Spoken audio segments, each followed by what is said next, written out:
materi pertama. Materi pertama kita sebenarnya, em, oke, materi pertama kita sebenarnya ini baru pengantar gitu ya, supaya kalian tahu tentang apa yang dimaksud dengan IMC gitu. Jadi saya memperkenalkan cakupan dari IMC. Oke, mungkin bisa terlihat oleh teman-teman semuanya.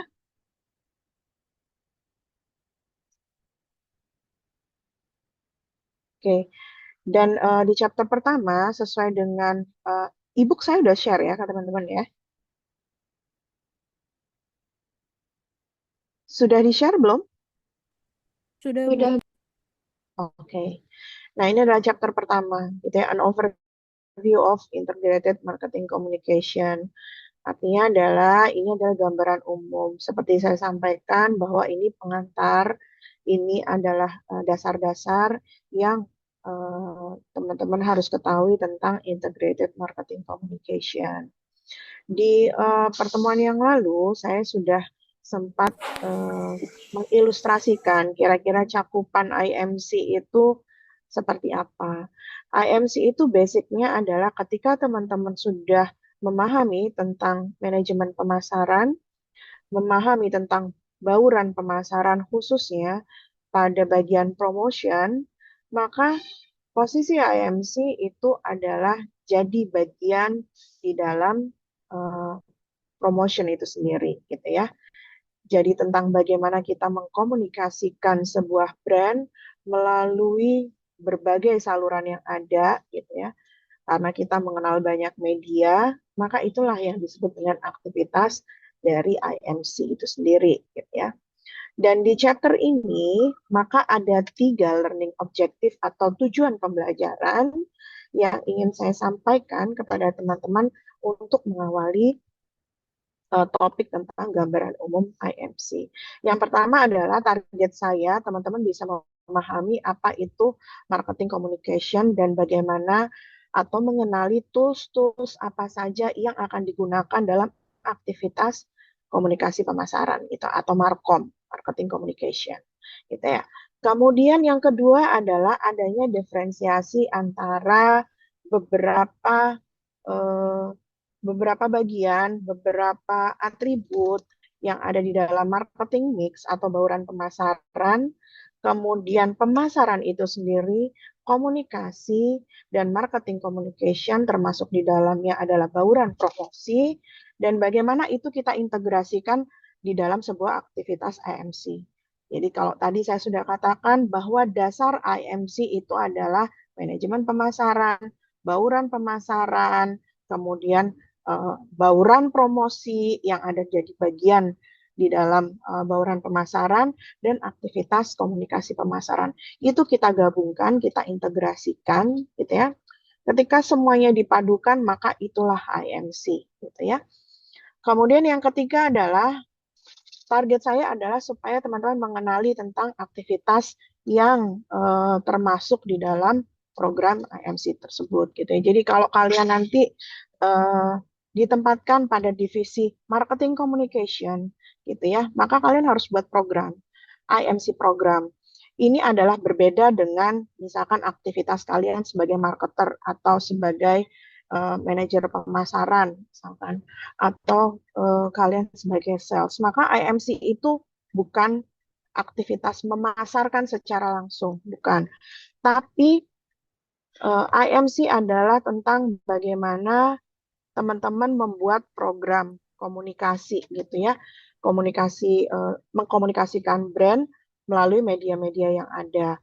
Jadi di dalam aktivitas atau program dari IMC termasuk misalkan kalian harus melakukan misalkan branding perusahaannya pakai apa, misal pakai PR, terus nanti kalau ada punya produk baru berarti kita mesti bikin program untuk launching produk, berarti kalau mau ningkatin penjualan, mau bikin promosi, potongan harga, mau bikin event, kapan kita misalkan mau CSR untuk ngelakuin brand gitu ya, ningkatin branding kita, kapan kita mau jadi sponsor dalam sebuah event besar, itu adalah program yang harus disusun oleh seorang markom gitu, marketing communication, dan harus melibatkan semua instrumen, semua tools yang ada untuk dipadukan menjadi sebuah program. Kayak tadi saya contohkan gitu, mungkin ada pakai jasa PR gitu ya, nanti kita punya staf bagian PR yang harus bikin program PR, kapan kita mau bikin sponsor, dan lain-lain. Kayak gitu.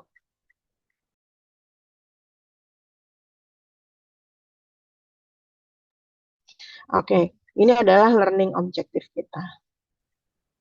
Kemudian berikutnya,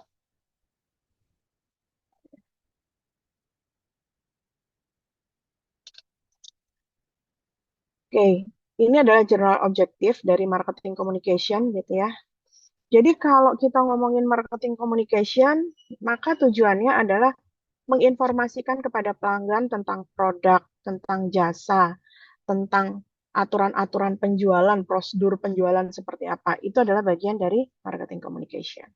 Gitu ya. Kemudian yang kedua adalah persuading customer. Jadi bagaimana caranya kita bisa menggait hati customer, meningkatkan daya tarik customer terhadap brand kita, gitu ya. Bisa nanti arahnya meningkatkan penjualan. Jadi kalau kita bilang marketing communication tidak secara langsung akan berdampak pada peningkatan penjualan, gitu ya. Harus dipahami sehingga berbeda tadi dengan pemasaran langsung ketika kalian menjadi marketer atau kalian menjadi sales. Yang impact kerjanya atau hasil kerjanya berdampak langsung pada peningkatan penjualan. Tapi kalau marketing communication atau program yang kalian lakukan pada AMC, itu impact-nya adalah pada peningkatan branding dulu. Jadi nggak serta-merta langsung akan berdampak pada peningkatan penjualan. Gitu ya. Walaupun tujuan akhirnya memang program yang dilakukan oleh AMC adalah akan berdampak pada peningkatan penjualan, misalkan atau peningkatan pendapatan, atau peningkatan profit, keberlanjutan bisnis. Memang secara jangka panjang seperti itu. Tapi seorang IMC tidak memiliki target untuk meningkatkan penjualan. Gitu ya, secara langsung karena bukan salesnya gitu ya. Tapi kita create program, gitu ya. IMC itu create program. Create program dalam 1 tahun itu nanti apa yang akan kita mau lakukan di bulan pertama ngapain, sehingga pekerjaan IMC ini gitu ya atau marketing communication itu langsung dengan top eksekutif gitu ya, karena dia akan pegang anggaran promosi gitu ya, anggaran untuk branding. Itu adalah pekerjaannya orang marketing communication atau IMC. Ketika kita dapat anggaran dalam 1 tahun untuk mengkomunikasikan brand, perusahaan, dan lain-lain, maka kita diwajibkan di awal tahun untuk menyusun program. Gitu ya. Dan kita harus berkoordinasi dengan divisi yang lain. Misal, divisi pengembangan produk, kita mesti tanya, kira-kira divisi pengembangan produk mau ada event apa ya tahun ini? Mau ada target apa? Misalkan, oh kita lagi nambah fitur, misalkan. Misalkan ini bisnisnya di bidang aplikasi, kita mau nambahin fitur. Oke, berarti kita mesti ngasih tahu nih ke orang-orang kalau kita mau nambahin fitur di aplikasi, misalkan kayak gitu ya. Atau misal kita mau launching produk, atau kita mau ada ngapain, misalkan kayak gitu. Nah, kita harus kerja sama tuh, koordinasi sama divisi lain. Karena itu akan kita masukkan di dalam program kita. Gitu ya. Kemudian misalkan di bagian yang lain, misalkan corporate secretary, ada nggak program CSR? Biasanya setiap tahun, setiap brand punya program CSR. Untuk apa? Untuk dia bisa melakukan branding terhadap perusahaannya dan membuktikan kepada masyarakat bahwa kita punya tanggung jawab sosial gitu ya. Kita punya tanggung jawab sosial dan itu meningkatkan brand juga. Misalkan kita ikut aktif dalam charity gitu ya. Misalkan kita jadi sponsorship di sebuah event yang misalkan event kemanusiaan misalkan atau apa gitu ya. Atau kita misalkan ada program misalkan pemerintah tentang SDGs mungkin atau Sustainable Development Goals gitu ya. Misalkan tentang pengentasan kemiskinan, misalkan memberikan beasiswa dalam hal kesehatan, misal apa. Itu kan CSR yang biasanya harus dilakukan oleh perusahaan gitu. Bagaimana dia bisa berdampak terhadap lingkungan sosialnya. Nah, itu artinya kita mesti bekerja sama dengan divisi-divisi lain untuk kita menyusun program selama 1 tahun dalam IMC. Nah, itu adalah poin yang kedua gitu ya. Bagaimana kita memikirkan bahwa kita memberikan info. Poin 1, poin 2 gitu ya, sama poin 3. Bagaimana yang dipikirkan oleh si orang yang ada di divisi marketing communication ini. Bagaimana kita ngenalin produk, tapi kita juga membawa pesan. Kita punya semuanya program, kita pakai semua tools yang ada, supaya ujungnya gitu ya di nomor 3 adalah kita bisa induce, kita bisa dorong orang untuk punya aksi dalam membeli gitu ya, membeli layanan kita, membeli produk kita, berkunjung ke toko kita dan seterusnya. Nah, itu adalah objektifnya secara khusus gitu ya. Nah, ini ada terminologi yang akan sering kita pakai di dalam mata kuliah IMC ini. Yang pertama adalah marketing, marketing mix, communication, marketing communication, kemudian ada promotional mix gitu ya, atau promotion mix. Jadi kalau marketing itu adalah aktivitas ketika kita bisa melayani atau memenuhi kebutuhan pelanggan sampai dengan pada titik puncaknya pelanggan itu puas dengan layanan kita. Itu adalah tujuan seorang marketer, gitu ya. Jadi bagaimana ketika dia masih punya niat, masih punya kepengenan, terus sampai muncul aksi, gitu ya.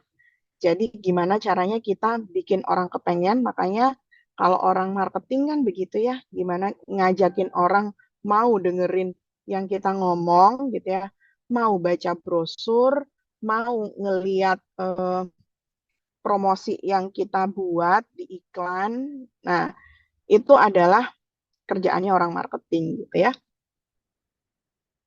Misalkan email orang gitu ya, bikin surat penawaran, itu adalah kerjaannya marketing gitu ya. Kemudian kalau marketing mix adalah sebuah pemasaran di mana kita membaurkan atau kita menggabungkan apa ya, ya menggabungkan antara ada eh, elemen-elemen pemasaran di mana yang secara apa ya, minimum marketing mix itu meninjau 4 hal gitu. Ada produk, kemudian ada harga, produk, price, place, dan promotion.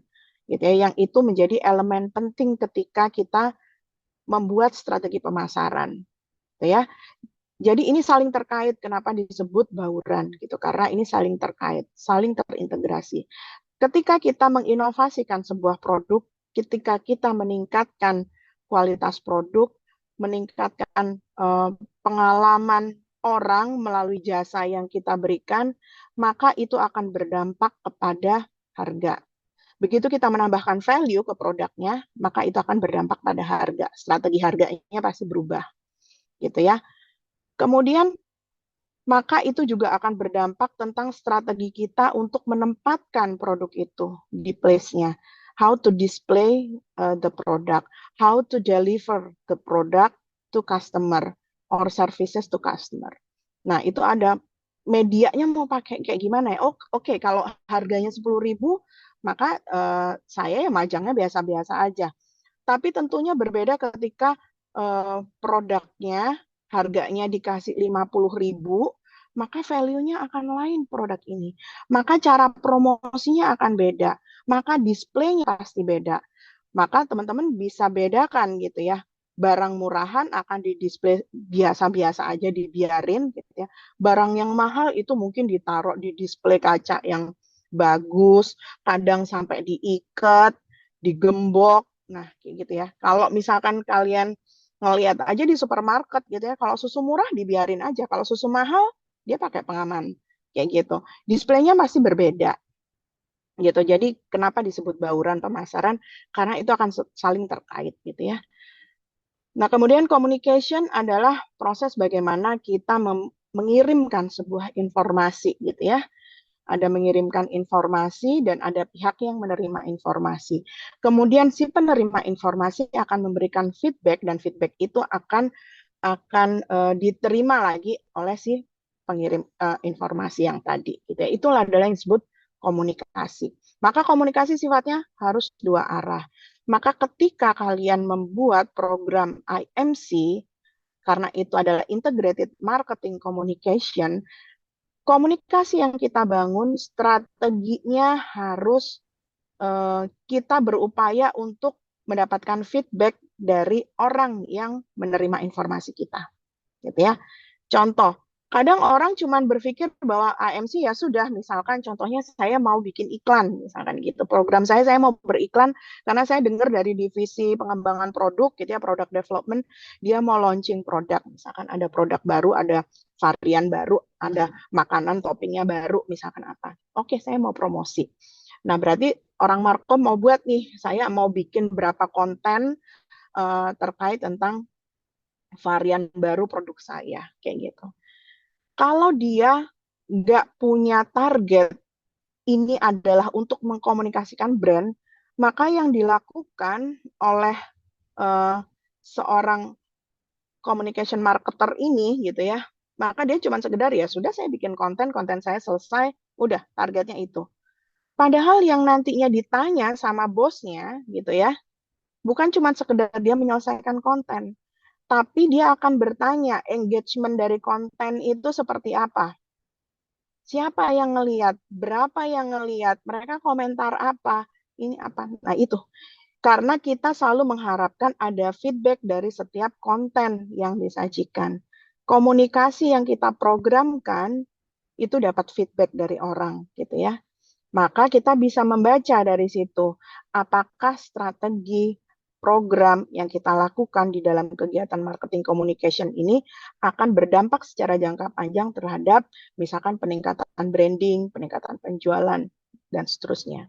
Nah, seperti itu ya. Itu adalah bagian dari communication dan marketing communication gitu. Kemudian promotional mix gitu ya. Jadi kalau ada bauran pemasaran tadi 4P secara sederhana itu ada produk, price, place, dan promotion, maka promotion ini sendiri punya bauran juga gitu ya. Promotional mix. Dia punya bauran juga.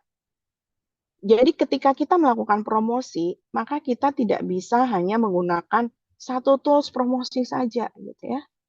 Apakah cuma sesederhananya sebuah bisnis gitu ya, sebuah perusahaan, maka dia tidak bisa hanya menggunakan satu tools dalam sebuah kegiatan pemasaran. Contohnya misalkan, apakah cukup misalkan warung di kantin dia cuma bikin buku menu yang ditaruh di meja, yang itu dia akan bawa-bawa, Bu mau pesen apa? Buku menu itu kan tools dia untuk promosi ya, gitu. Apakah cukup itu? Kan enggak. Ternyata apa? Ketika menu itu cuma ditaruh di meja, bisa jadi orang belum tentu akan nyentuh menu itu. Mungkin dia akan milih menu dari warung yang lain. Kenapa? Karena mungkin di situ ada sales gitu ya, yang melakukan direct selling lebih bagus, melakukan penjualan secara langsung lebih bagus. Jadi kalau cuman itu ada buku menu, ibarat kata gitu ditaruh aja di meja kantin, nggak ada yang ngenalin, nggak ada yang ngasih tahu, gitu ya, maka itu bukan apa-apa, gitu ya. Berbeda dengan ketika kita punya tools, kemudian kita punya effort, maka udah ada dua tools nih ya yang kita gunakan. Yang pertama adalah kita punya buku menu, yang kedua adalah kita punya sales yang melakukan direct selling. Dia bawa menu, terus dia bilang, makan di tempat saya aja. Ini menunya saya ada ini, ada ayam bakar, ada ayam goreng, terus minumnya kita ada es jeruk, ada es teh, macam-macam loh. Sambelnya boleh pilih, bisa sambal hijau, bisa sambal apa, bisa ini itu. Terus kita juga ada tahu tempenya juga, ada apa. Nah, kayak gitu. Nah, ketika ada direct selling-nya, maka orang menjadi lebih tertarik lagi gitu ya. Terus nanti kalau beli 5, nanti kita bisa loh kasih diskon gitu ya. Kalau belinya langsung 5, tambah lagi dia. Ada program lagi yang lain, pakai tools yang lain lagi gitu. Terus kalau nanti datang lagi ke tempat sini, kedua kalinya, nanti bisa loh ngumpulin kupon. Nanti ketika 10 kali kita udah dapat misalkan kelihatan dapat kupon 10 kali kita pernah makan di tempat yang sama, maka nanti bisa dapat member. Nanti bisa dapat potongan harga atau apa. Nah, itu punya program lain lagi. Artinya di dalam promotional mix ini gitu ya, kita bisa menggunakan beberapa tools untuk melakukan promosi gitu. Jadi ini terminologi yang akan sering kita gunakan di dalam mata kuliah IMC. Nah, ini marketing mix yang tadi saya jelaskan gitu ya. Pada dasarnya kita awalnya gitu ya hanya mengenal marketing mix ini atau bauran pemasaran itu berdasarkan 4 elemen yang tadi saya sebutkan. Namun di dalam perkembangannya gitu ya, maka kita mengenal ada yang 7P, ada yang 8P, 9P pun ada gitu. Banyak PP lain gitu yang akhirnya ditinjau menjadi elemen penting juga di dalam sebuah bauran pemasaran. Apalagi di sektor jasa gitu ya. Di sektor jasa maka muncul Lovelock gitu ya. Lovelock itu mengenalkan dengan 7P bauran pemasarannya untuk pemasaran jasa dengan mempertimbangkan ada elemen people, orang gitu ya. Jadi kemudian ada elemen physical evidence atau fasilitas yang ada gitu ya yang kita gunakan yang secara fisik itu bisa dirasakan oleh customer. Kemudian ada juga yang berikutnya proses di sini gitu ya. Jadi ketika proses misalkan layanannya lebih cepat, proses layanannya lebih higienis, proses layanannya misalkan sesuai dengan ISO, misalkan proses layanannya sesuai dengan eh, standar apa, uji apa dan segala macam. Nah, itu menjadi daya jual juga gitu. Menjadi sebuah elemen penting dalam bauran pemasaran selain produknya sendiri gitu ya.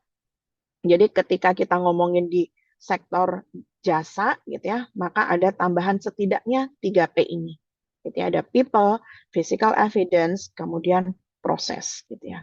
Nah, bahkan kalau misalkan kita berbicara pada konteks barang yang lain, maka sebenarnya kadang-kadang secara sederhana gitu ya, buku-buku di manajemen pemasaran, ketika ngomong P yang pertama produk, itu asosiasinya mahasiswa gitu ya, itu biasanya langsung terpikir bahwa produk itu hanya seperti produk yang terlihat itu aja, gitu ya. Tapi padahal P di sini itu bisa macam-macam gitu ya, yang dimaksud P di sini gitu.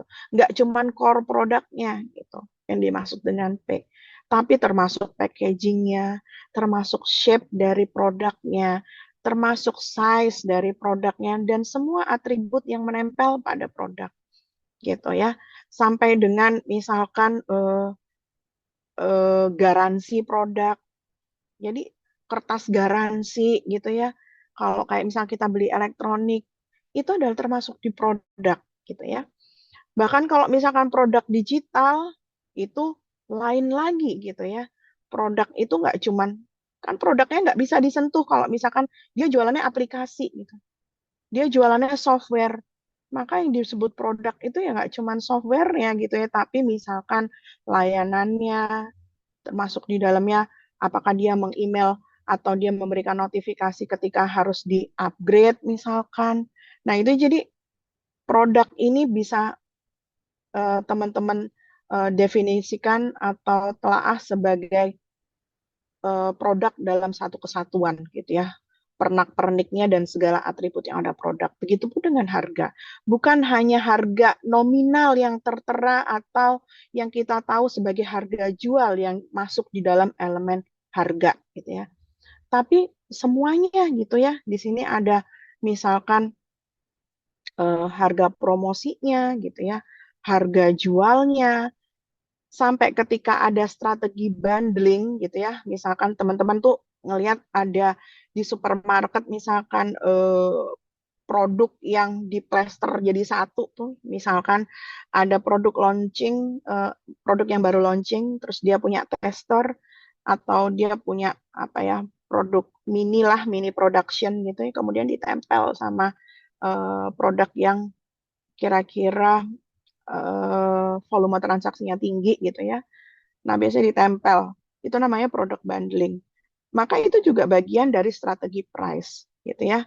Karena ketika ada satu produk yang perputarannya lambat, daripada produk ini tidak terjual gitu ya, kemudian itu memakan biaya penyimpanan, biaya inventory, biaya gudang, biaya perawatan barang yang disimpan dan seterusnya lebih mahal gitu ya, kemudian barang ini akan obsolete atau kadaluarsa gitu ya, maka barang ini kita bundling aja gitu sehingga dia punya perputaran produk atau sirkulasi yang lebih bagus gitu ya.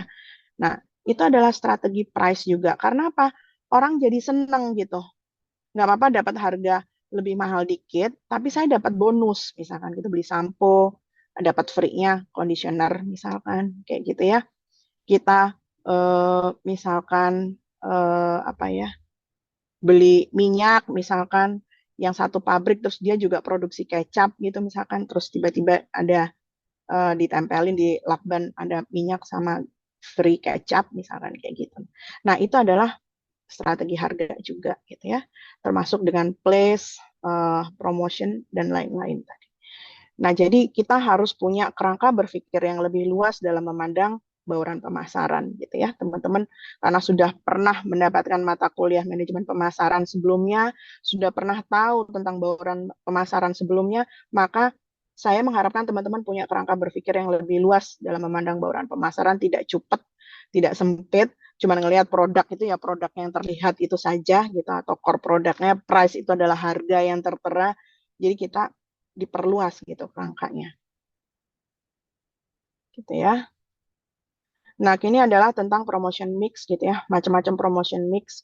Ini saya buat lingkarannya cuman ini. Tentunya pasti lebih dari ini, banyak gitu yang bisa kita lakukan. Tapi secara konvensional kita mengenali seperti ini. Bauran promosi itu ya ada pakai strategi PR gitu ya, ada publisitas gitu. Kalau misalkan kita bikin pemberitaan gitu ya, kemudian ada personal selling, ada sales promotion, ada advertising, online marketing, word of mouth, direct marketing, email marketing, sosial media marketing. Oh, banyak banget.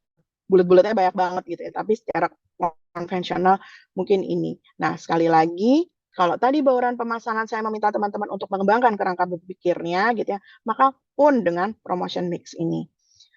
Artinya elemen-elemen yang ada di dalam aktivitas promosi itu ya bukan cuma lingkaran kecil-kecil yang ada saya gambar di sini, tapi lebih luas daripada ini. Semua tools yang kita gunakan untuk kegiatan promosi, maka dia akan masuk di dalam promotion mix. Gitu ya. Misalkan influencer marketing, viral marketing, itu semuanya promotion mix. Gitu ya. Nah, ini adalah advertising, gitu ya, salah satu tools yang kita gunakan. Gitu ini. Contohnya seperti ini, gitu ya. Saya rasa ini sudah cukup dipahami oleh teman-teman. Kemudian ada public relation, gitu ya. Bagaimana kita melakukan strategi branding melalui aktivitas PR. Gitu. Jadi misalkan kita apa ya, kalau event PR itu biasanya tentang branding lebih terkait bagaimana kita menjelaskan tentang positioning brand kita, gitu ya, di depan klien. Kemudian value-value yang kita anut di dalam brand ini gitu ya. Nah, itu dia secara jualannya itu lebih soft gitu ya kalau public relations tuh. Gitu ya, jualannya itu lebih soft, nggak berbeda sama iklan gitu yang kelihatan iklan pun kan sebenarnya begitu ya. Iklan yang bagus itu kan bukan iklan yang nyuruh kita beli gitu. Iklan yang bagus itu adalah kita memberikan iklan gitu ya, yang cara komunikasikan memberikan jeda waktu gitu ya bagi si viewernya yang ngelihat iklan untuk punya proses berpikir gitu ya, untuk punya proses berpikir, menerima message-nya gitu ya. Kemudian dia menangkap message itu dan mengelola informasi yang ada untuk kemudian membentuk perilakunya dia gitu dalam mengambil keputusan. Jadi iklan yang bagus tuh bukan kayak orang jualan obat gitu ya. Ayo Bapak Ibu datang, obat ini bisa menyembuhkan. Itu bukan kayak gitu ya. Iklan yang bagus, eh, ayo beli misalkan kayak gitu kata-kata. Nggak ada iklan yang bagus nggak kayak gitu ya. Kita bisa ngeliat tuh iklan-iklan yang bagus, misalkan contoh nih kalau bulan saya nggak tahu deh, mas teman-teman biasanya kalau iklan di yang pop up di sosial media gitu kan sekelumit ya biasanya. Tapi iklan-iklan yang mahal, iklan-iklan yang bagus tuh biasanya kan yang ada di televisi ya. Tapi mungkin kita udah makin jarang ya nonton televisi karena memang biaya iklan cukup mahal kalau masuk di slotnya apa namanya slot iklan TV gitu ya. Tapi iklan yang bagus kan seperti itu. Misalkan kalau bulan Ramadan, misalkan kita suka ngelihat ada iklannya, misalkan sirup marjan gitu ya. Dia punya story gitu ya. Dia membiarkan orang untuk punya proses dalam menerima pesannya gitu ya. Kemudian dalam proses itu ketika kita repetisi dengan iklan itu sering kali muncul, bahkan iklannya kadang bersambung, itu kan punya bikin orang penasaran. Jadi semakin lama gitu ya, time of duration dia untuk processing message-nya gitu ya. Nah, itu yang secara psikologis akan mengena gitu ya. Nah, kalau yang iklan ada di sosial media, dia biasanya ngejar repetitifnya atau nyelenehnya gitu ya. Sehingga ketika iklan pop up itu muncul, ganggu kerjaan kita, aktivitas kita, misal di handphone atau di laptop gitu ya, awalnya kita kesel, awalnya kita nggak baca, tapi dia bikin gitu ya, crossnya kecil banget gitu ya di pojok. Yang kadang-kadang kalau kita nggak nyentuh crossnya, yang ada malah kita jadi ngeklik gambar iklannya, terus kita dapat informasi entah itu kita kepengen atau nggak kepengen gitu kan. Tapi ketika itu repetitif muncul terus, akhirnya kita jadi menyerap informasi yang ada. Nah, aktivitas untuk merepetisi iklan itu adalah tujuannya untuk membuat durasi kita di dalam menerima message itu makin keserap gitu ya.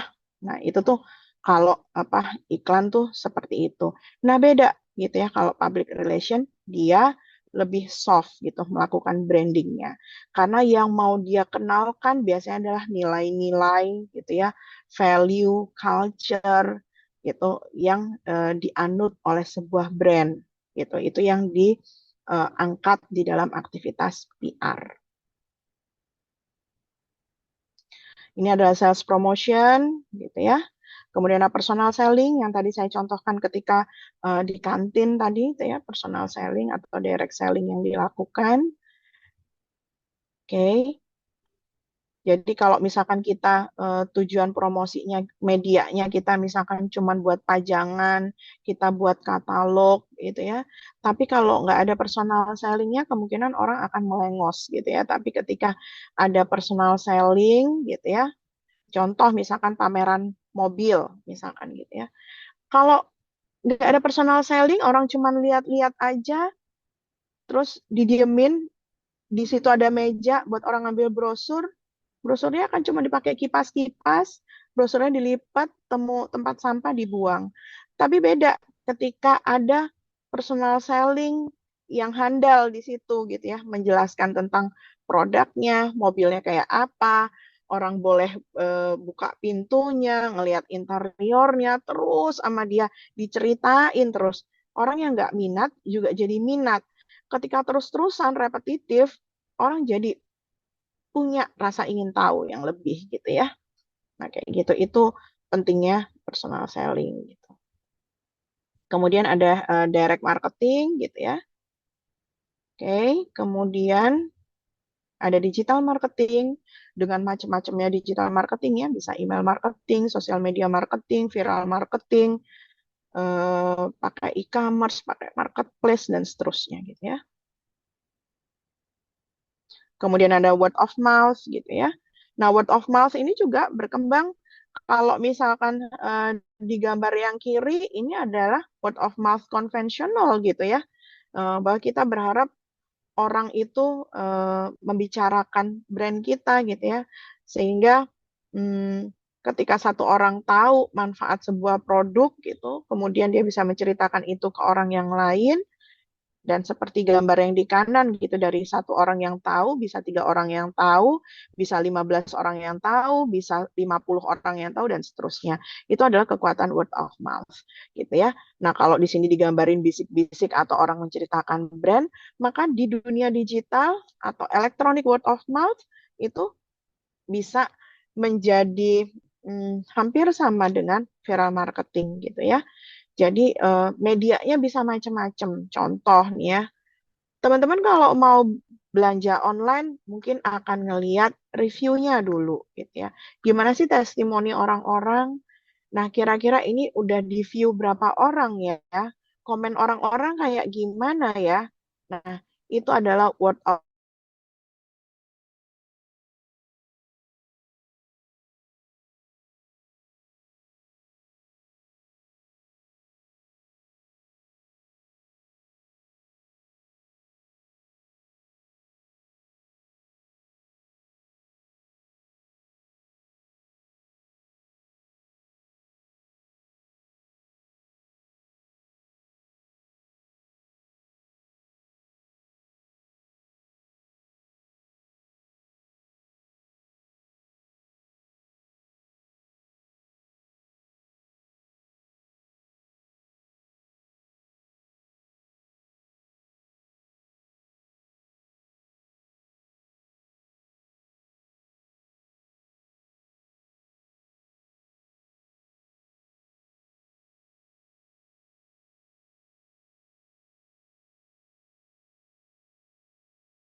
Word of mouth tuh.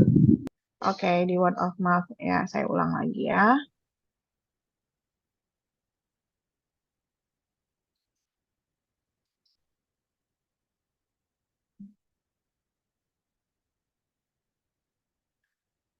Oke, di bagian word of mouth.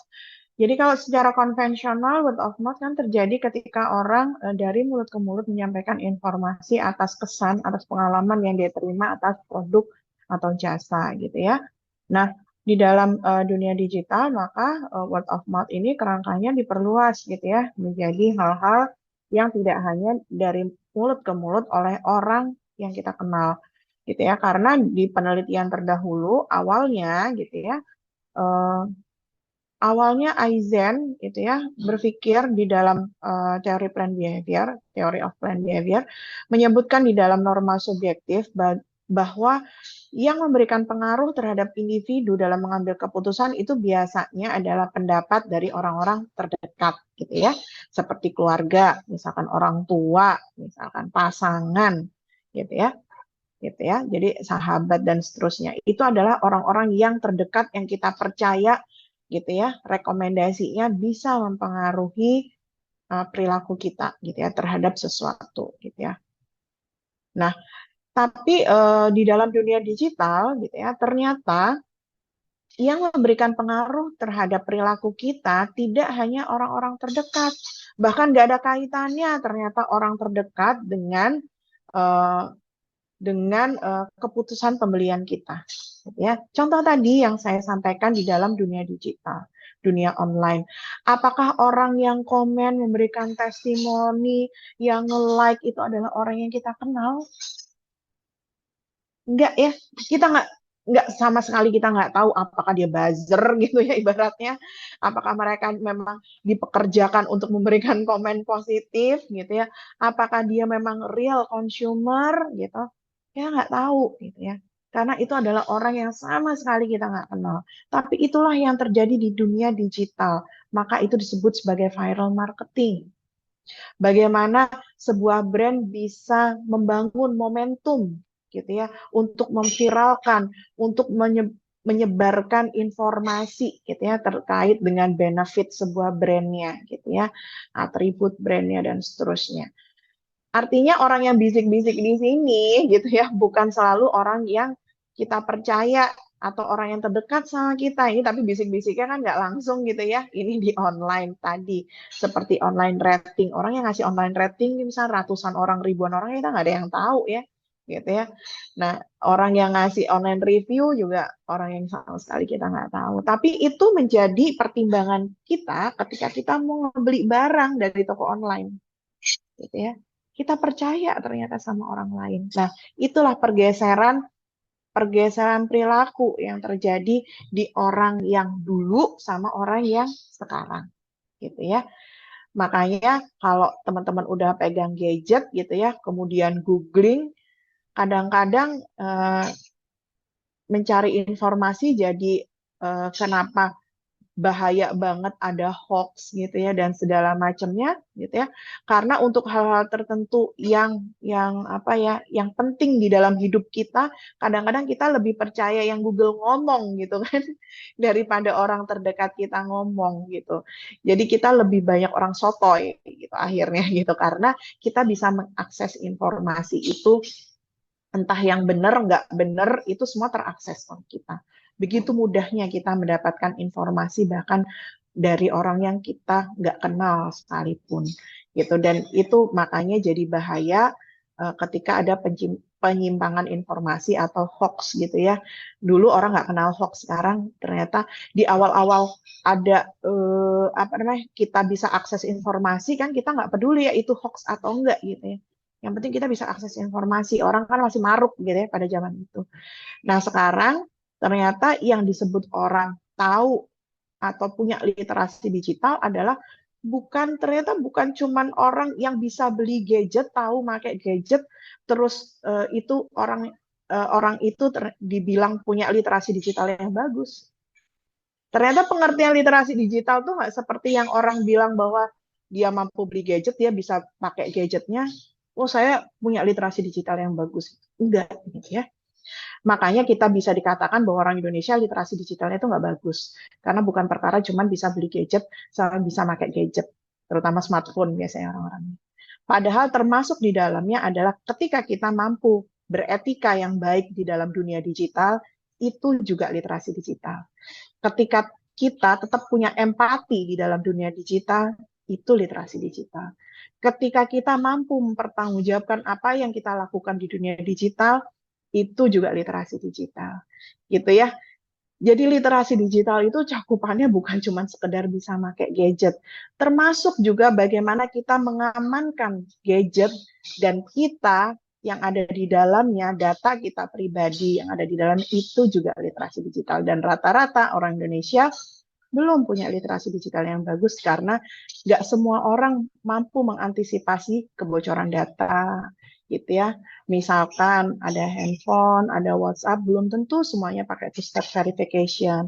Belum tentu semua teman-teman rajin sebulan sekali ganti password ke semua aplikasi gitu ya. Belum tentu semuanya itu rajin ngelihat aplikasi mana yang pernah di-download sama dia, kemudian nggak aktif, gimana caranya dia apa namanya data yang udah pernah dia masukin ke dalam aplikasi yang ternyata sekarang sudah nggak aktif, gimana cara ngilanginnya? Belum tentu semua.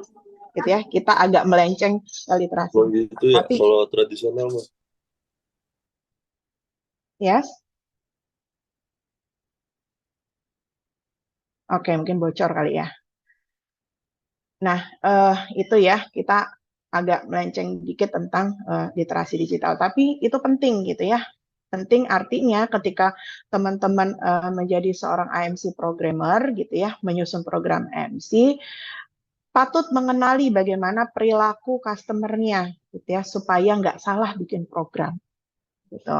Jadi kalau misalkan saya jualnya brandnya apa gitu ya, maka yang efektif ini akan dikenalin produknya pakai tools apa ya, pakai media apa ya, pakai sosmednya yang mana gitu ya. Cara bikin iklannya kelasnya mesti gimana nih gitu.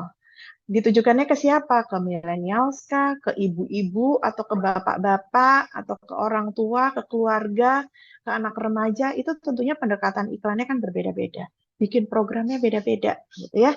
Nah, itu kaitannya adalah tentang kita mengetahui perilaku, kita mengetahui psikologis dari customer kita supaya nanti pas bikin program, programnya efektif gitu.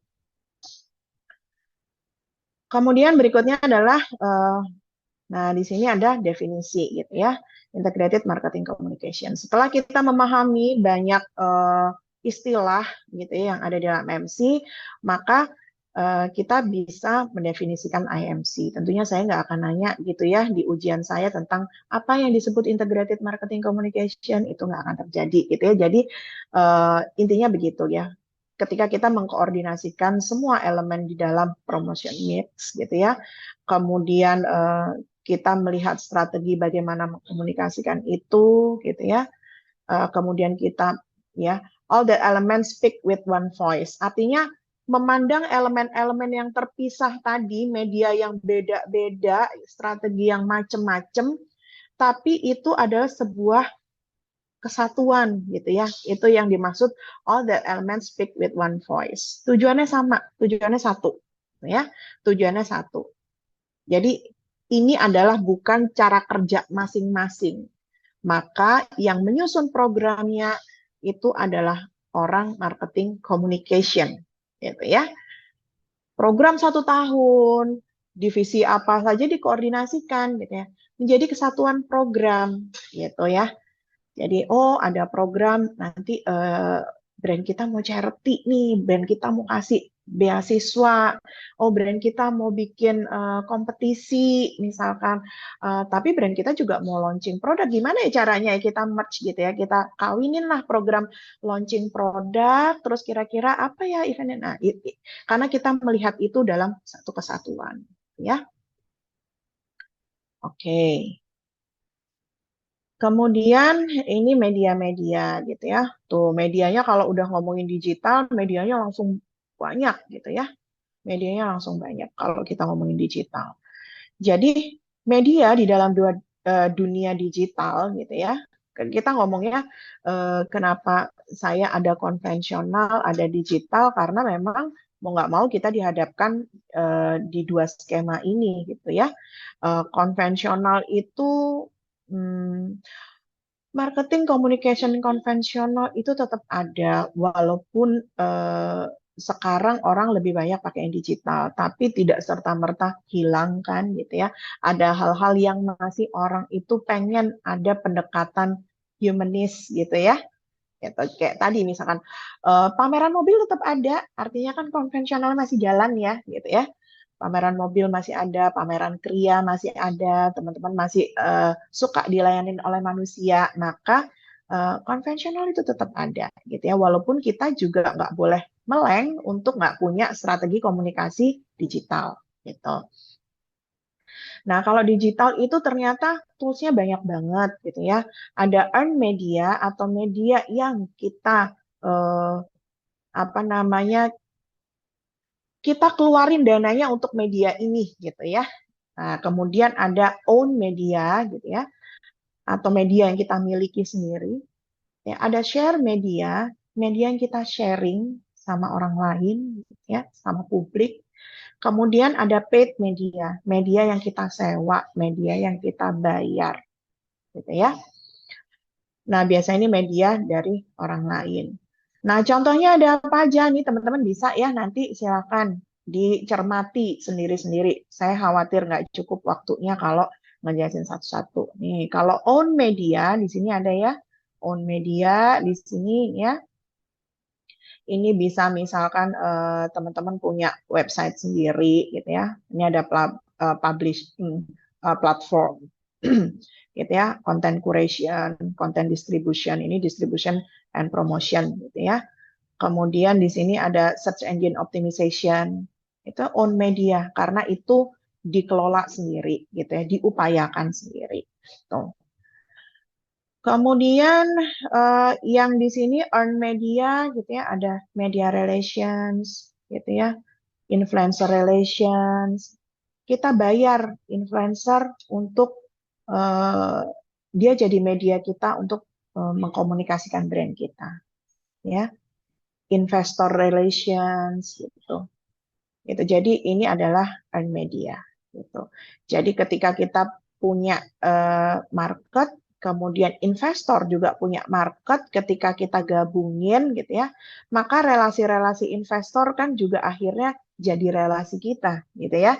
Nah, kalau dunia media sosial biasanya sekarang itu kan ada itu apa? Kalau di media sosial kita bisa bisa apa ya join gitu kan sama orang untuk nge-share information. Artinya yang nanti yang ngelihat bukan cuma follower kita aja gitu, tapi follower orang yang kita gandeng itu akan juga bisa dapetin informasi itu. Nah, contohnya seperti itu. Tapi dalam konteks yang lebih luas gitu ya, itu yang dimaksud adalah investor relation. Blogger relations gitu ya. Jadi kita menyewa jasa blogger, kita bayar seorang blogger, maka follower dari blogger itu relasinya akan kebawa ke kita juga ya, link building, word of mouth termasuk itu earn. Nah, ketika misalkan earn media kemudian digabungin, kita integrasikan sama share media, di sini kelihatan ya di sisi irisan nih ada apa aja. Ada community building, karena mungkin blogger tersebut misalkan dia terkait dengan komunitas tertentu gitu ya, ada engagement detractors, loyalis gitu ya, influencer nih punya loyalis nih gitu ya. Nah, loyalis ini bisa jadi ini karena earn sama share media itu kita integrasikan, integrated ya, maka ada ini, ada brand ambassadors gitu ya, loyalis, advocates. Advocates ini orang-orang yang suka ngerekomendasiin, reviewer gitu ya, ngajakin orang lain gitu. User generated content gitu ya. Ini bentuknya community. Yang bentuknya partnership bisa charity, tie-ins, community service, CSR, co-branding ya, karena bareng kan orang yang kita bayar, kemudian ada share media juga, ada co-branding di sini. Begitupun dengan own media, dengan share media, ini juga bisa kita integrasiin tuh ya. Nih ada content distribution, content curation, publishing platform. Ini kan munculnya di titik irisan. Ya, share medianya ada organic social, review, social platform, and so on.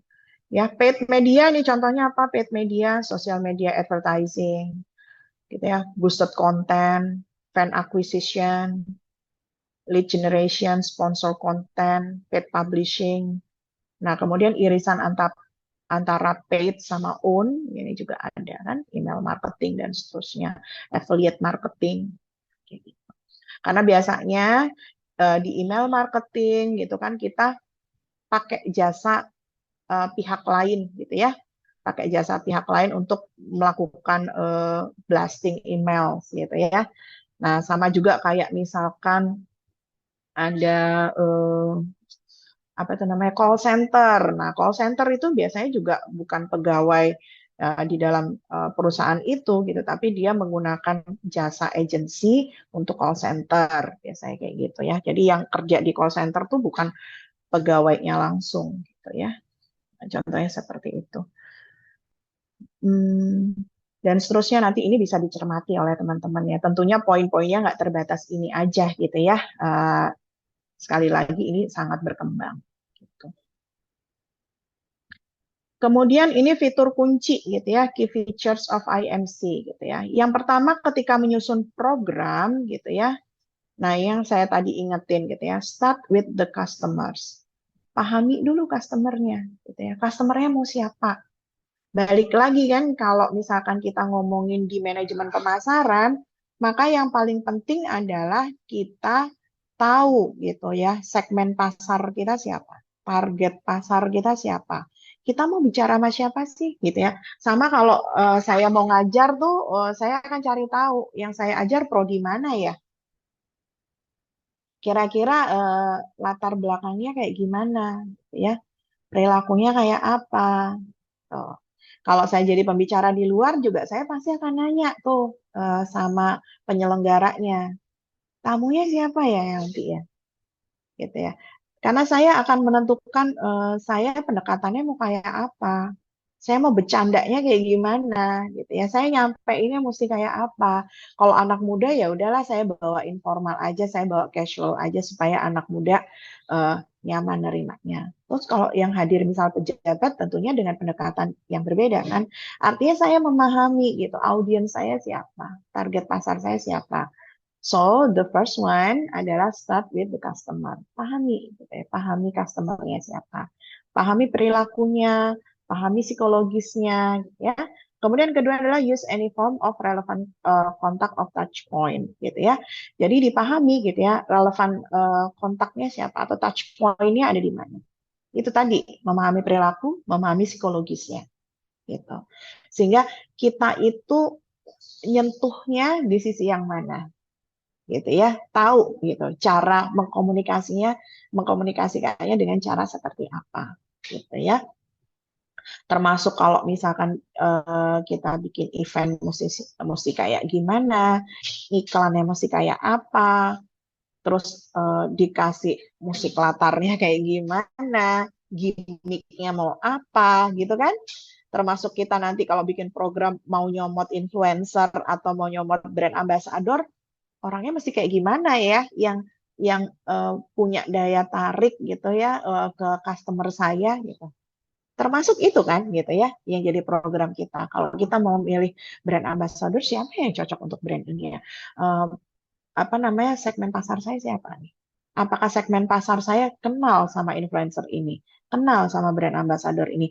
Apakah benar gitu ya brand ambassador ini mempengaruhi perilakunya si customer saya?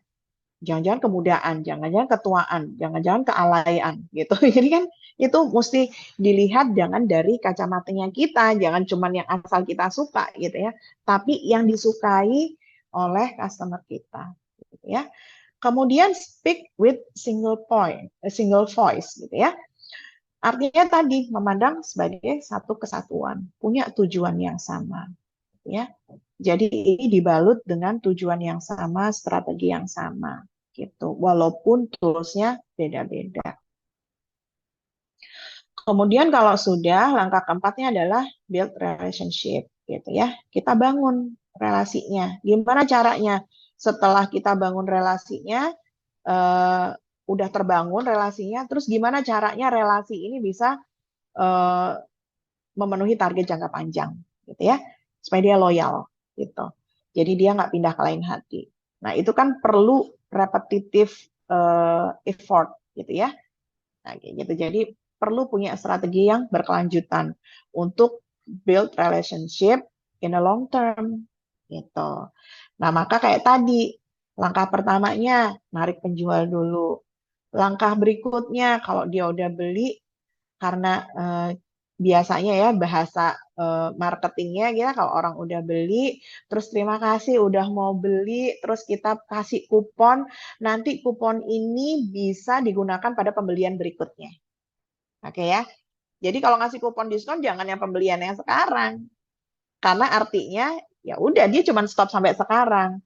Maka kasih kupon adalah untuk tanggal yang berbeda di kedepannya, untuk pembelian berikutnya.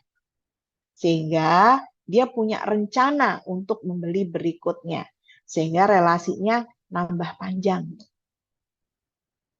Gitu ya, sehingga relasinya nambah panjang. Nah, kemudian nanti kalau dia apa namanya bulan depan, minggu depan udah datang lagi, nah kita ganti lagi gimmicknya, gitu ya. Tentunya nanti dikasih kupon lagi untuk ke depannya. Terus nanti kalau bisa ngajakin temennya, gitu ya, nanti ibu dapat lagi diskon lagi, gitu ya. Kita nyuruh dia lagi, meminta dia lagi untuk bisa merekomendasikan ke teman-temannya. Gitu ya, nanti temennya tinggal kasih tahu gitu ya bahwa dia tahu dari members namanya A. Ya itu kan kita memanfaatkan dan kita menggunakan si konsumen itu gitu ya untuk melakukan repetisi pembelian, kemudian ngajakin orang lain gitu ya, dan terus gitu ya, Bu, membernya udah habis, ini membernya bisa diperpanjang lagi gitu, misalkan di tahun kedua gitu ya, boleh lagi Bu, nanti dapat diskon paket lagi kalau ngasih tahu lagi ke 5 orang lainnya gitu. Bu, nanti kalau pas ulang tahun kita langsung ucapin selamat ulang tahun Bapak, ini orang seneng kan pasti gitu ya, diperhatiin. Padahal kita udah set itu di apa namanya di CRM program kita, gitu ya, Customer Relationship Management. Bahwa kita punya database orang lahirnya kapan, ulang tahunnya kapan, gitu ya. Pura-puranya kita bikin membership sehingga orang ngisi tanggal lahirnya dan seterusnya. Terus kita sewa jasa untuk bisa ngeblasting email atau WA gitu ya begitu dia ulang tahun. Atau paling enggak membernya itu bisa digunakan untuk redeem point pas dia misalkan ulang tahun. Artinya kan sebenarnya kita sedang menyentuh sisi emosional seseorang, kita tahu bahwa psikologi seseorang mudah tersentuh misalkan ketika di hari ulang tahunnya ada yang ngucapin gitu ya. Nah, kita berharap itu bisa mempererat gitu ya hubungan emosional. Nah, itulah beberapa strategi yang bisa kita lakukan untuk build relationship gitu ya. Karena ketika orang itu loyal, maka salah satu sikap yang ditunjukkan adalah mereka udah imun, kebal sama apapun yang dilakukan oleh kompetitor brand tersebut, mau promosi apapun, dia udah kebal. Karena dia nggak mau coba-coba yang lain. Itu salah satu bentuk wujud orang loyal. Gitu ya. Jadi kalau ibu kita udah punya knowledge gitu ya, udah punya experience gitu ya, bahwa sabun mandi keluarga adalah life boy gitu ya, maka dikasih tahu anaknya life boy. Nanti ngasih tahu cucunya juga life boy, itu namanya loyal. Mau looks bintang brand ambassadornya secakep apa, mau yang wah ada brand apa dia pokoknya life boy, misalkan gitu. Itu loyal. Loyalis tuh kayak gitu. Gitu ya. Pokoknya saya kalau mobil, apapun mobilnya yang penting Honda. Apapun mobilnya yang penting Toyota, mau yang Suzuki punya mobil yang lebih kece, mau apa, pokoknya ini. Gitu. Nah itu loyal, kan? Gitu. Karena relationship-nya benar-benar udah terbangun dan kokoh, jadi brand itu udah top of mind, jadi nggak tergantikan. Gitu. Posisinya kalau ditanya mobil, dia langsung jawab Toyota. Fried chicken, McD. Nah, itu biasanya ngecek orang tuh loyalnya ke brand apa, top of mind-nya di mana adalah ketika kita menunjuk satu satu identitas tertentu, tadi contohnya fried chicken. Yang di pikiran dia tuh langsung logo, dia langsung ingetnya logo yang paling sering yang mengena di hatinya dia gitu. Itu langsung kesebut pertama kali dan nggak pakai mikir. Gitu ya, berarti itu udah top of mind. Karena dia langsung eh, orang tuh kalau lagi mikir mau beli apa ya, dia langsung, oh ya ini aja gitu ya, karena top of mind-nya dia udah. Nah, itu akan berdampak pada behavior, effect behavior gitu ya. Itu adalah key feature of IMC. Maka kalau kita mau melakukan program IMC, ini gitu ya, tahapannya seperti ini. Jadi, effect behavior dalam artian meningkatkan penjualan itu jadi tujuan akhir. Tujuan akhir. Nggak secara langsung serta-merta ketika teman-teman uh, pakai strategi PR terus orang mau jualan, karena PR tugasnya bukan naikin sales gitu ya. Nggak serta-merta kalau kalian bikin CSR terus orang jadi brand ini peka banget ya, empati banget sama ini terus kita mau beli, enggak juga. Jadi itu pelekatan itu butuh waktu yang lama gitu ya untuk memahami, oh saya prefer ke brand ini karena ternyata brand ini cukup aktif di kegiatan pendidikan, misalkan di dunia kesehatan, misalkan kayak gitu.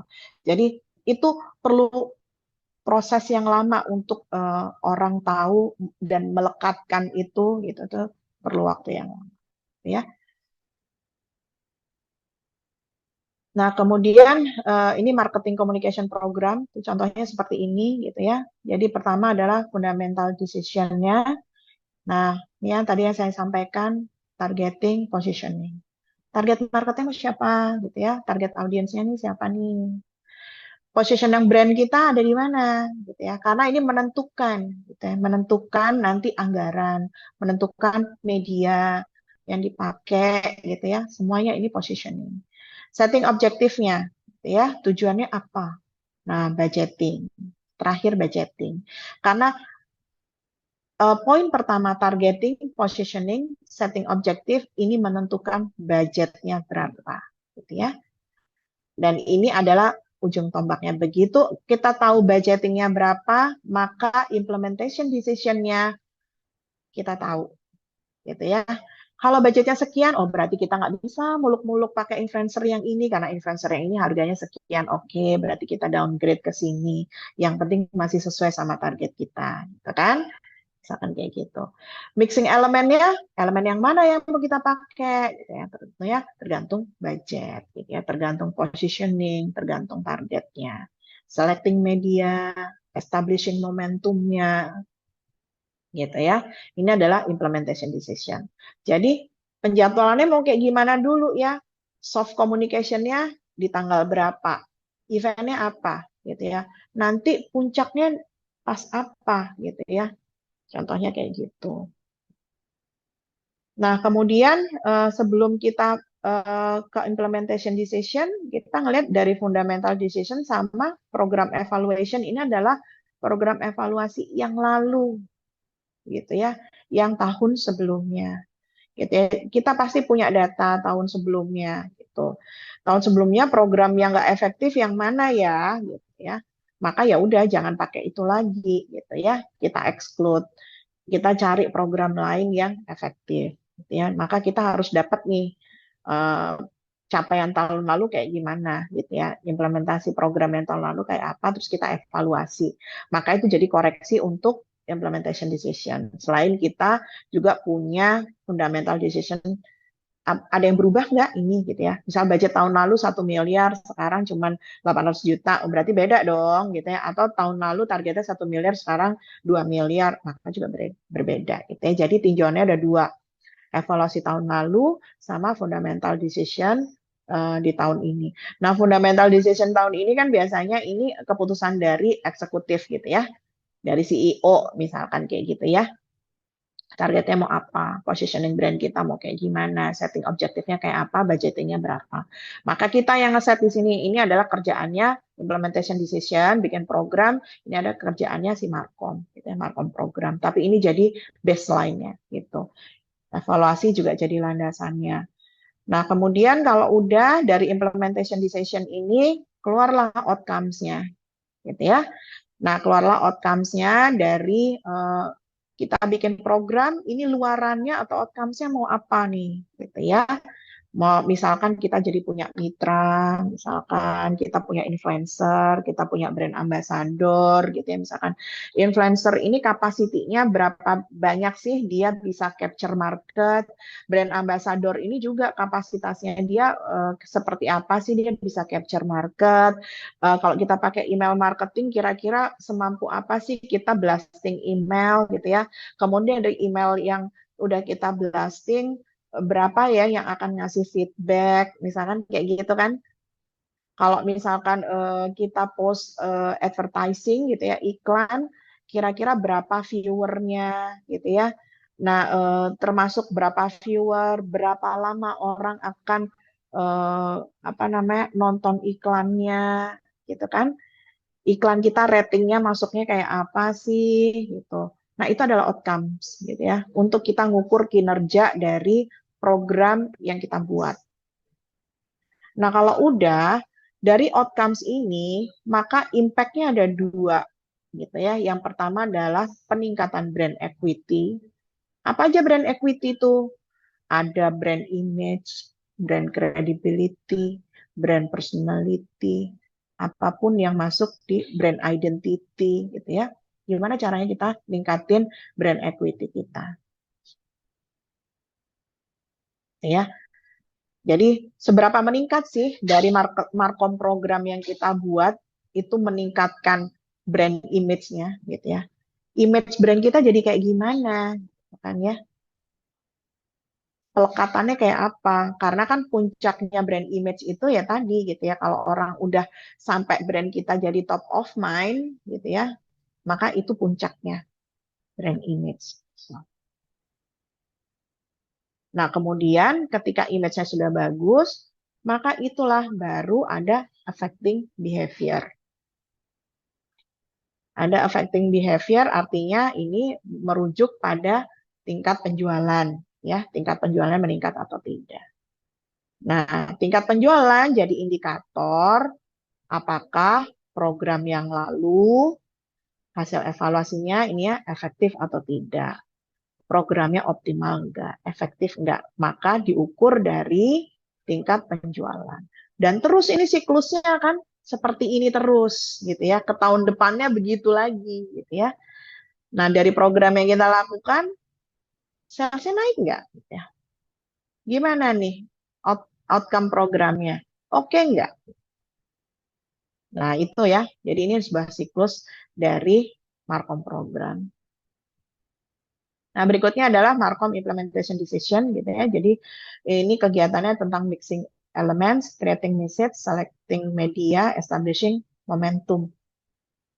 Oke. Kalau tadi yang sebelumnya ini adalah kunci gitu ya menyusun program. Oke. Yang ini adalah decision yang kita buat. Gitu ya. Kan tadi udah ada anggaran gitu ya, udah tahu targetnya apa, objektifnya apa, positioningnya gimana. Maka nanti gitu ya, tugas akhir teman-teman UAS tuh project kan ya. Nah, project itu nanti kalian bikin program IMC setahun untuk brand A misalkan gitu. Elemen apa aja yang dipakai gitu ya. Creating message-nya kayak gimana gitu ya. Medianya mau apa, momentumnya gimana dalam 1 tahun kita melihat apa yang misal produk kita apa sarung gitu ya. Oke, berarti kita ngelihatnya apa mungkin kita bisa launching sarung kita motifnya ada yang baru misalkan sekarang pakai tenun Nusa Tenggara Timur misalkan kayak gitu ya. Misalkan oh nanti berarti pas Ramadan. Kan kayak gitu kan? Kita memanfaatkan momentum apa yang pas sama produk kita. Gitu. Kemudian elemen apa aja mau dipakai, message-nya mau kayak gimana, selecting medianya mau kayak apa. Tuh. Oke, nah itu adalah akhir dari penjelasan saya gitu ya. Nah sekarang saatnya teman-teman untuk bisa diskusi gitu ya. Kalau sebelumnya saya udah mesenin ke teman-teman untuk punya kelompok gitu ya. Nah kemudian ini adalah jadi diskusi kita minggu depan. Jadi nanti minggu depan ini karena materi pengantar gitu ya, kita masih ada di pertemuan kedua. Saya jelaskan tentang istilah-istilah yang ada di IMC, kemudian aktivitas IMC secara menyeluruh itu seperti apa gitu ya. Sehingga saya perlu nge-remind teman-teman gitu ya, ngingetin teman-teman tentang tadi kayak ada marketing mix, promotional mix, kayak gitu saya ngingetin gitu ya. Nah, berikutnya nanti materi akan saya sampaikan melalui video pembelajaran yang bisa kalian simak gitu ya, kalian tonton. Kemudian nanti ada tugas sehingga minggu depannya gitu ya, minggu depannya kalian akan presentasi gitu ya terkait tentang materi chapter terkait gitu. Kemudian ada studi kasus yang dibahas yang berkaitan dengan case tersebut. dengan materi tersebut atau chapter tersebut. Nah, sebagai awalan, gitu ya, minggu depan, silakan teman-teman nih ya nanti mengumpulkan, gitu ya. Jadi dari topik ini, gitu ya, pilih satu brand, gitu ya, yang sudah mengimplementasikan integrated marketing communication. Oke, maksimum kelompoknya adalah 5 orang, gitu ya, 4 sampai dengan 5 orang maksimum. Kemudian brandnya jangan ada yang sama, gitu ya, karena ini ada 3 kelas, gitu ya. Kalian bisa share, gitu ya, setiap PJ cepet-cepetan, gitu ya, nge-tag brandnya, ya. Kemudian saya kira brand ini kan banyak banget ya di Indonesia ini, kalian bisa getting information apapun brandnya, gitu ya. Kemudian mana aja sih brand mana yang sudah mengimplementasikan komunikasi pemasaran terpadu, gitu ya, atau integrated marketing communication. Ditinjau dari yang tadi. Nih ya. Jadi kalian mesti jawab, gitu ya, mesti dijelaskan. Misalkan brand A, customer-nya siapa, gitu ya, customer-nya siapa, terus bagaimana sih caranya dia membangun sebuah komunikasi yang bisa efektif ke pelanggannya, gitu ya, tujuannya apa, bagaimana strategi membangun relationship-nya, gitu. Nah, kemudian kalau udah ke sini, gitu ya, elemen apa aja sih yang dipakai di dalam promotional mix? Message apa sih yang mau disampaikan, mau dikomunikasikan, di deliver gitu. Medianya dia pakai apa aja?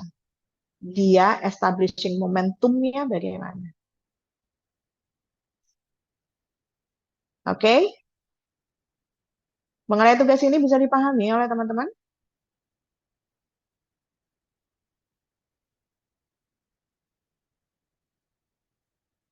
Oke, jadi kalau sudah minggu depan giliran kalian yang presentasi, gitu ya. Oke, jadi nanti ada perwakilan dari kelas A presentasi, perwakilan kelas B presentasi, perwakilan kelas C presentasi. Oke, saya kira itu saja yang saya sampaikan untuk materi kita di pagi hari ini, gitu ya. Saya berharap teman-teman tidak terlambat lagi untuk join Zoom di kelas saya, gitu ya. Ketika saya mengupayakan untuk hadir tepat waktu sesuai dengan kontrak saya, maka saya berharap teman-teman juga sama, gitu ya. Kita sama-sama menghargai waktu yang kita punya. Gitu. Saya mengupayakan, saya macet di jalan, tapi saya tetap buka kelas, gitu ya. Dan saya berharap kalian juga punya effort yang sama, gitu. Jadi kita sama-sama, gitu ya. Jadi bukan cuma saya yang memenuhi kontrak, tapi juga teman-teman. Tadi pas saya mulai, padahal saya udah berapa kerubuk gitu ya di perjalanan untuk mulai.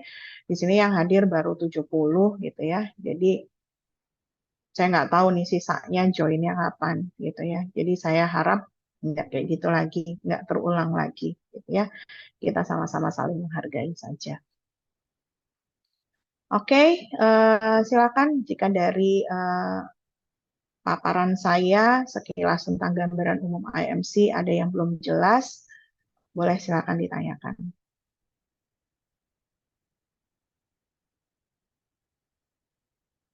Terutama terkait tugas, gitu ya. Biasanya kalau di sini diem aja, terus nggak taunya nanti PJ kelas di grup WA, Bu, teman-teman ada yang nanyain tentang ini, tapi tadi disuruh nanya nggak ada yang nanya, gitu ya. Terus ternyata di WA pada pertanyaannya banyak banget, gitu ya. Jadi mudah-mudahan benar-benar bisa dipahami oleh teman-teman semuanya ya. Ini termasuk ulasan ringan saja. Saya hanya meminta kalian mencari sebuah brand gitu ya, mana yang menurut kalian sudah menerapkan IMC, ditinjau tadi ya dari key feature-nya IMC, kemudian dari implementation decision-nya seperti apa. Jadi rencananya dia kayak gimana gitu ya, kemudian implementasinya kayak apa. Gitu ya. Menurut kalian, menurut pandangan kalian dengan kalian mengambil data yang ada di internet gitu ya. Karena saya nggak yakin kan kalian datang sendiri ke perusahaan ya gitu ya. Pasti kalian memantau dari digital, melakukan observasi digital kan, mengambil data dan seterusnya. Oke, di sini ada Ratu. Silakan Ratu, raise hand. Mau nanya apa? Saya izin tanya Bu, berarti tugasnya formatnya PPT. Iya, betul. Formatnya Baik Bu, PPT terus tapi PPT nanti ringkas aja ya. PPT-nya PPT-nya PPT ringkas aja gitu ya, supaya jadi biasanya saya cuma minta itu paling satu kelompok cuma 15 menit gitu ya presentasi. Kita jadi bisa mengulas banyak brand gitu ya. Jadi PPT ringkas. Kalau tadi begitu ya paling banyak 5 slide ya.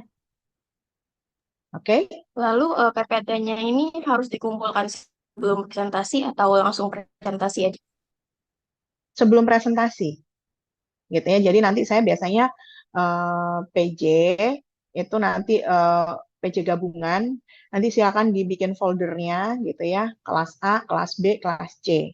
Kita nanti dimasukin di dalam folder, ada folder lagi gitu ya. Misal chapter 1, kelompok 1, chapter 1, kelompok 2, chapter 1, kelompok 3 gitu ya. Nah, nanti di kelas B ada lagi kayak gitu. Nanti minggu depan, karena setiap minggu kalian akan ada studi kasus sesuai dengan chapter terkait, gitu ya. Mungkin ada lagi Bu, untuk brandnya ini apakah harus brand dari Indonesia atau boleh brand dari luar Bebas, negeri Bu? bebas. Yang penting jangan ada yang sama.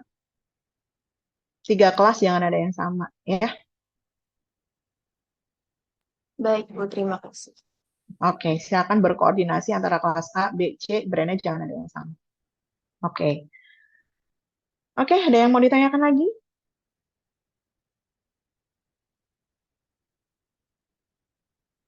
Cukup, saya rasa ya.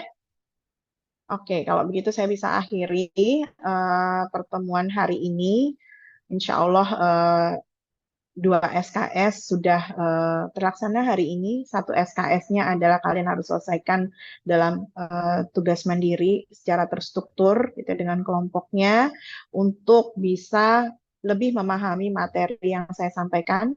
Mudah-mudahan gitu ya, learning objektif yang tadi saya sampaikan di depan gitu ya, bahwa saya berharap kalian bisa memahami dari IMC secara umum, kemudian bisa memahami perbedaan dari tools yang ada yang digunakan di dalam IMC, di dalam bauran promosi gitu ya, kemudian mengetahui tentang implementasinya terhadap brand itu seperti apa. Jadi ketiga learning objektif yang saya sampaikan di depan itu bisa tercover gitu ya. Jadi 1 SKS yang berupa penugasan mandiri secara terstruktur bersama kelompok mohon untuk digunakan secara optimal untuk teman-teman bisa memahami materi yang saya sampaikan. Gitu ya. Dengan memahami kerangka yang lebih luas dibanding dari teori yang saya sampaikan, maka kalian harus bisa menganalisis kira-kira implementasinya kalau di dalam sebuah brand itu seperti apa. Gitu. Oke, saya akhiri pertemuan hari ini. Selamat pagi, sampai ketemu minggu depan. Assalamualaikum warahmatullahi wabarakatuh. Selamat beraktivitas. Waalaikumsalam Bu. Waalaikumsalam, Terima Bu. kasih Bu. Salam. Terima kasih, Bu. Oke, sama-sama. Izin live.